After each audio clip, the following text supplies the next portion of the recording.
All right, family, as many of you know, I'm a follower of Christ.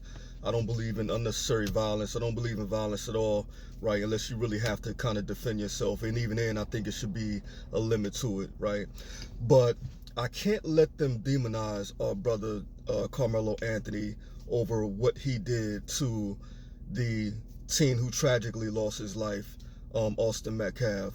And the way I see this thing being portrayed in the media is being portrayed from a white supremacist standpoint, and I think that more brothers need to come out, such as myself. I remember being young. I'm gonna tell you 90% of the time how this went down, how this probably went down, because I knew dudes like Carmelo Anthony, right? So Carmelo Anthony was a young dude, track athlete.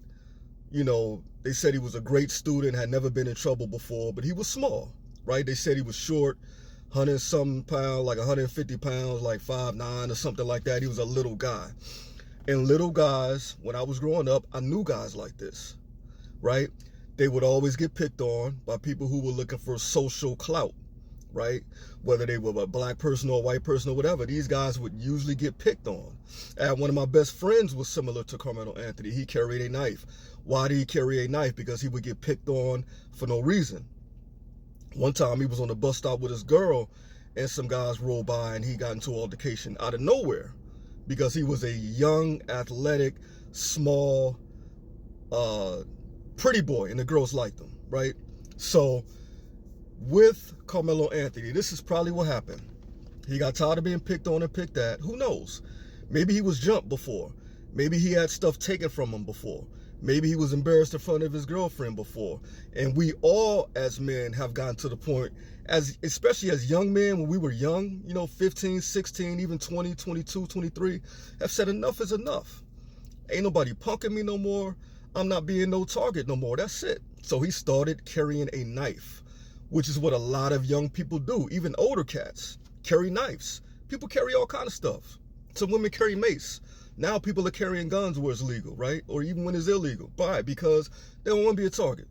Now, I don't condone the stabbing. I don't condone the killing of Austin Metcalf. But at the same time, I understand why Carmelo did it. And I'm not going to let them demonize the young brother. He was at a track meet where he was participating. From what I understand, Austin Metcalf wasn't even participating. He was a football player who just happened to be there. And the brother Carmelo Anthony did not just go under the tent trying to create trouble. He went under the tent because it was raining. We all have been in places where we've been outside and all of a sudden it just rained unexpectedly. And you don't have a chance to make it to the car.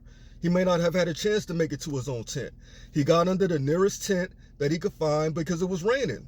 And from what I understand, he had a witness that said he wasn't even bothering nobody. He was under the tent to stay out the rain, and he was on his phone. That wasn't Austin Metcalf's tent. He wasn't even running track, I don't believe. So this is probably how this thing went down. Carmelo Anthony found the nearest tent because it was raining. These guys who were twins tried to bully him out the tent for social clout. That's what people do in high school. Some of y'all might have forgot. Because they were much bigger than him, right? And it probably started an argument. Man, you need to get up out our tent. Man, I ain't going nowhere. It's raining. What are you talking about? It's raining. I'm staying in the tent until the rain clears out. Man, you need to get up out our tent. You ain't supposed to be up under here. Man, with your tent, this ain't your tent. What are you talking about? This ain't your property. It was an argument. And Austin probably said, man, if you don't get out, it's going down. And that's when Carmelo probably said, touch me and see what happened. He might have pulled the knife out. Dude, touch me and see what happened. Because he was sick of being picked on by people because of his size. I'm almost certain that's what it was. Man, look, touch me and see what happened. I'm not getting punked no more. That's it. I'm not letting nobody punk me out no more. I'm small. All right, cool. This is going to equalize things. Don't come no closer. Touch me and see what happened. Austin probably grabbed him or punched him. It was a scuffle, and he got stabbed in the chest, and he tragically lost his life. But Carmelo probably shouldn't have stabbed him, right? I'll just say he shouldn't have stabbed him, right? But Austin should not have put his hands on the boy for no reason. He was under the tent minding his own business on his phone because it was raining. So that's my deal. Yeah, it's tragic. Yeah, I mean, I'm a Christian man. You don't want to see nobody die, get killed or nothing like that. But at the same time, as a Christian man, I'm not going to let y'all demonize this young brother who was protecting himself. Tragically, yeah, he shouldn't have stabbed him. The guy should not be dead. But at the same time, you just can't go around putting your hands on people because you don't know what that person is or who that person is or what they've been through. He might even fear for his life. Who knows? He was protecting himself. People do it all the time. All right?